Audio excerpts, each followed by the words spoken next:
6.276. What kind of problem is this? Rate, right? No? No, it's a 395.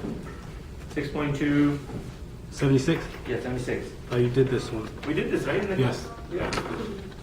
So we already did that in the class. I don't know who gave me this problem.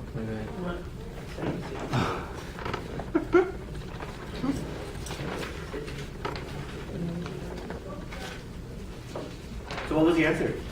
The answer was 1 over 1 plus 1. I mean 1 over W plus 1. W plus 1, okay. Okay, so we don't have to solve this one. 6.276. Alright, so everybody was okay with the 86? Area of a triangle? Which one? 86, right? Did I assign you that? Number 86. Yeah. 6.2, 86. Oh, shit. Maybe that's what you wanted to ask? Yeah, it's probably 86. I don't see that. No? On my, it's 6.2, 47, Do we have that? 76. Oh, let me go up 78. 78, okay, alright. No, it's alright, so don't worry about it. Good. My bad. No, there was a... 6.486. Oh, 6.486, okay. Yep, right there. Alright, so we're going to skip over to 6.2 since we already did last week.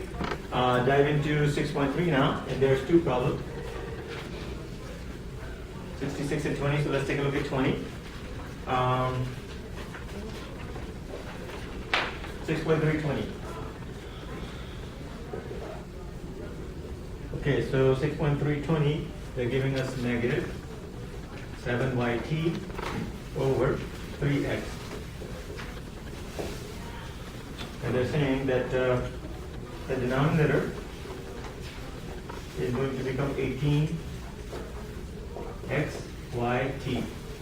And they're asking what would happen to the numerator. Do you multiply both upper and bottom by 6xyt? Very good. Now, how do we determine the 6xyt we need to multiply? Because of the 18? Okay, X, good. Y, T. So since, you're very good. So since we already know the denominator is going to become It's not 3x, is it? xyt, right? Is it The 3x question- or 3? What is it? I thought it was 3. Did I write it down wrong? Or- So that's the problem, right? 3x. Yeah, 3x. So the question is, as we go from here to here, the question is, what do we need to multiply with? Right? So from here to here, what do we need to multiply with? So 3 is going to become 18, so we need to multiply by 6, okay? So let me just fill in the blank. So let's put down 6 right here. And then x become x. So x is going to leave it as it is, right? And then we don't have anything else, y and a t. So y and a t, there is going to be a part of that, right? So that's how we can determine. So since we are multiplying the denominator with 6yt, we also have to multiply the numerator with this 6yt, right? The rule for the keeping the value of the equation. So it means we are also going to multiply with 6yt at the top, and the bottom as well 6yt, right? Question. Hmm? Well, knowing it was X would change the perspective a little bit, but in a book it says that you would multiply, let's say you multiply the bottom with 6xyt, you would multiply the top with 6xyt and just add the exponents, right? Yeah, if you're multiplying, right? Okay. So in this case, we won't be multiplying with 6xyt. It's only 6yt, right? Yeah, okay. Right, because x is already there. Okay. So if we do 6yt times negative 7yt, so again 6 times negative 7 is going to be? So it's going to be negative 42. Y is going to multiply with another y, so it's going to be y squared, right? And a t is going to multiply with another t, is going to become t squared.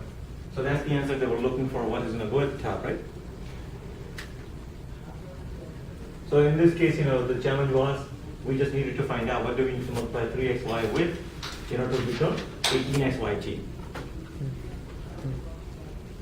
Okay. Take a look at the next. 66. So 6yt was the answer? No, not the 6yt. The question was, what do we need to place it right here? So the answer is going to be negative 42 y squared t squared. 6yt, that was like an interim step. Okay. Okay. All right, so 66. All right, so let's do.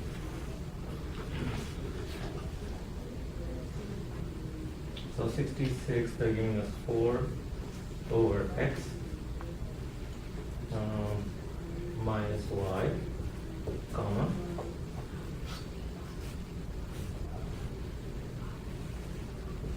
x over negative 2y minus 2x. And what they want us to do in this section, they're saying find the lowest common denominator, right? Now, since it's just a comma, so they just want us to have the same denominator. So kind of like, we need to convert both of them to the same denominator. But they don't want us to add or subtract because there's no operation in the middle, right? So that's what they are asking. So kind of, like for example, let's say if I give you two fractions. If I say the first one is 3 over 5, and the second one, let's say 1 over 3, for example. And they say, okay, well, can you find the lowest common denominator and make sure the denominator are the same? So in order to do this, we'll take a look at 5 and 3. So again, in order to have the lowest common denominator, what will be the number? 15. So it means we need to multiply the first fraction by what? 3. So we'll multiply 3, multiply by 3. And then what about the second one? So we'll multiply by 5, multiply by 5. So after the multiplication, this first fraction is going to look like 9 over 15.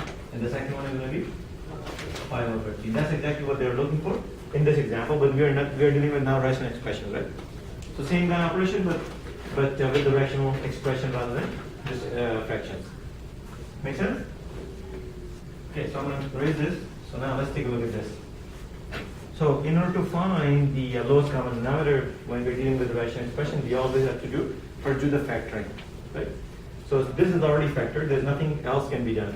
But if I take a look right here, there's something can be factored, right? 2 is common in between both places. The other thing you also have to keep in mind, if you take a look right here, is a positive x, negative y. Here you have a positive y and a negative x, right? So it's kind of like the opposite. So in order to solve this, what we're going to do first, we're going to change the order.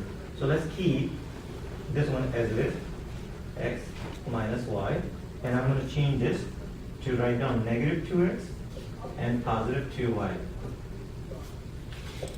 So I'm just writing this 2x first and a 2y later, right? Changing the order. Changing the order means it doesn't really change anything, because if you have 4 plus 3 and you say 3 plus 4, would that be the same thing? Yeah. I couldn't understand why they changed the order. Why do we change that? Although you'll see that in a minute. Because see right here, because we want to have the same factor. So if you have y minus x and the other one happen to be x minus y, then they are not the same factor. So since this one is already factored, take a look at this right here. Tell me what's the greatest common factor between those two? 2. Now not only 2, what we're going to do, we're going to factor out the negative 2. Okay? So if I factor out negative 2, what's going to happen inside the parentheses? All the signs that are going to be opposite, right? So this negative 2x, this used to be a negative, now it's going to become positive x. This used to be a positive, is going to become negative. And this out of the 2 by 2 is already out, so you're going to have just a y, right? So again, this is what is going to look the first fraction, the second one, and the first one we didn't do anything, so that will continue to carry on as it is, right? So now you can see you've got a factor right here, x minus y, that's common, right? So what you have in addition to x minus y in the second one is a negative 2. So negative 2 is the one we are missing, right? So if you multiply the first fraction by negative 2 and negative 2, then we'll have the same common factor. So what we'll do from here, so we'll multiply this one, negative 2, and we'll also multiply by negative 2. So as a result, negative 2 times 4, negative 8 over, I'm just going to write down just x minus y, comma, and the first one will stay the same, 5x over negative 2 x minus y. Right, so now we have the same common denominator, right?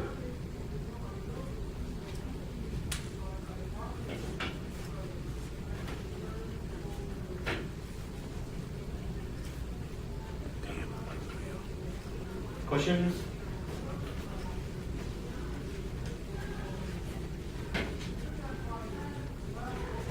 Alright, so let's take a look at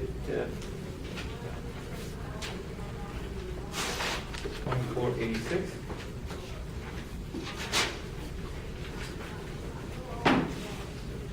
Okay. So is it with this? Let's do.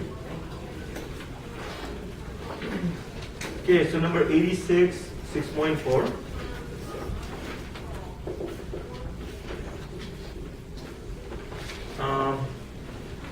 Perimeter of a triangle.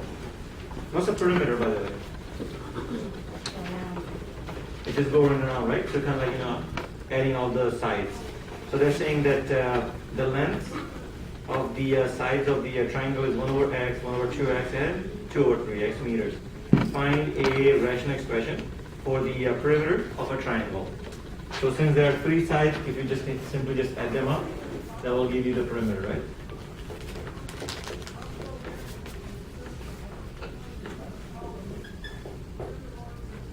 So if you add all those sides, that will give you the perimeter, right?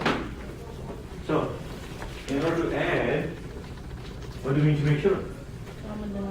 We have the same common denominator. So if you take a look at all 3 denominators, you've got x, x, x, all the way common, right? For one place you've got 2x, and the other one you have 3x. So what else can we come up with? 6x. Very good. So 6x would be the lowest common denominator, right? So our LCD would be 6x, right? So what it really means that what do we need to do with the first fraction in order to make it 6x at the bottom? Multiply by 6, right? Times 6, times 6. Now since you want to have a 6x in the middle one too, so what should we multiply? 3. Multiplied by 3 times, this is not really x, this one makes it, so I'm going to write down very small x times 3. And what about the last one? Multiply by 2 times 2. Wait, 13. Yes? 13 over 6x, right? Right. So first, let's go ahead and write them out. So 6 times 1 is going to be 6 over 6x plus 3 over 6x plus 4 over 6x, right? Now since you have this all the way same common denominator, now I'm going to go ahead and write the same common denominator only once, and we'll add or subtract the numerators, right?